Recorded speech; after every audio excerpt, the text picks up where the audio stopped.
Hello दोस्तों, कैसे हो आप लोग। आज से हम लोग क्लास 10th के मैथ्स एनसीईआरटी को चैप्टर बाय चैप्टर सॉल्व करने वाले हैं।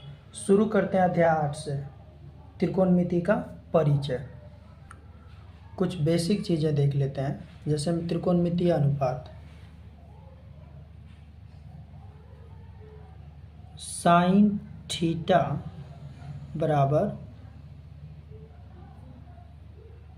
लंब बटे कर्ण। कॉस थीटा बराबर आधार बटे कर्ण।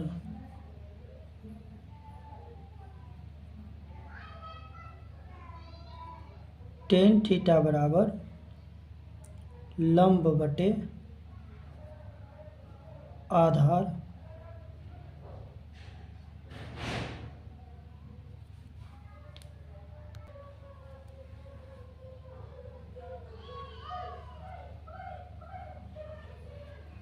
कोसेक थीटा बराबर कर्ण बटे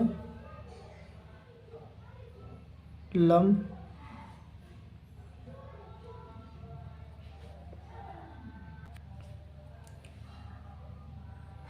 सेक थीटा बराबर कर्ण बटे आधार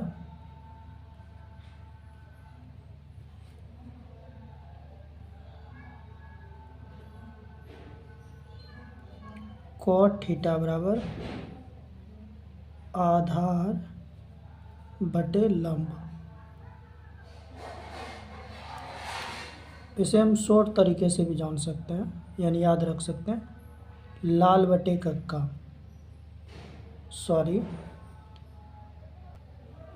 लाल बटे कक्का, LAL, लाल बटे KKA।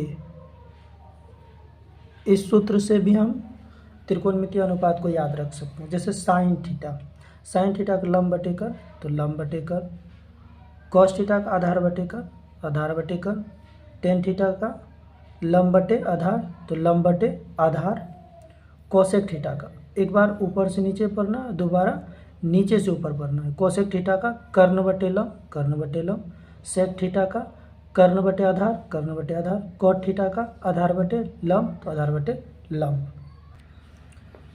साइन और कॉस एक दूसरे का अपोजिट होता है। साइन और कोसेक, साइन थीटा कोसेक का अपोजिट होता है, यानी इस तरह से हम दिखा सकते हैं। कॉस थीटा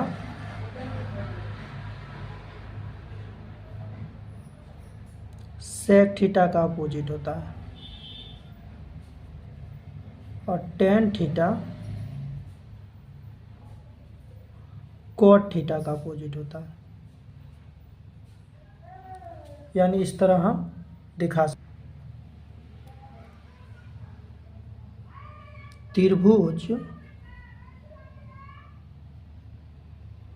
के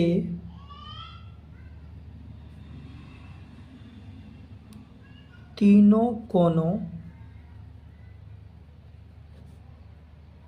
का योग 180 डिग्री होता है, यानी कॉन A प्लस कॉन B प्लस कॉन C बराबर 180 डिग्री होता है। इसे फिगर से हम लोग देख लेते हैं। एक समकोण त्रिभुज बना लिए, कॉन A प्लस कॉन B प्लस कॉन C बराबर 180 डिग्री। समकोण त्रिभुज बराबर 90 डिग्री, यानी एक कोण 90 डिग्री का होगा। हमने दो समकोण त्रिभुज बना लिया,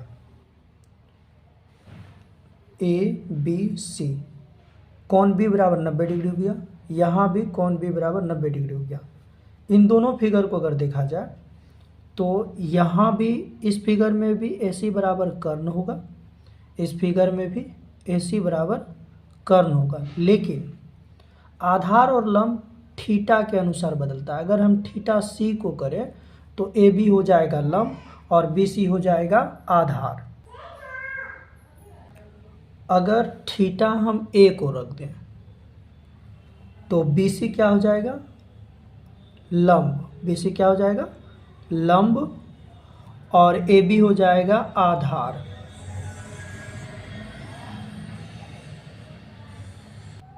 यानी थीटा के अनुसार लंब और आधार बदलता है।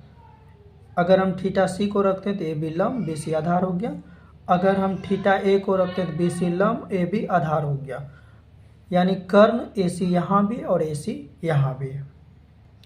इसलिए अगर ए सी यानी कर्ण निकालना है तो हमें सूत्र अपनाना है A C equal to root under A B square plus B C square.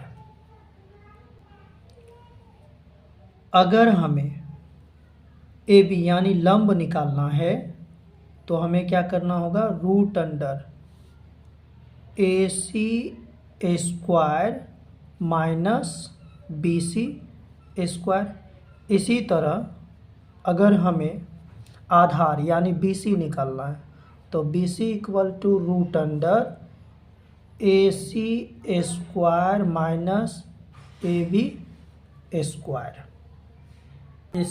ये सारी चीज़ें बेसिक था जो हम लोगों ने देख लिया।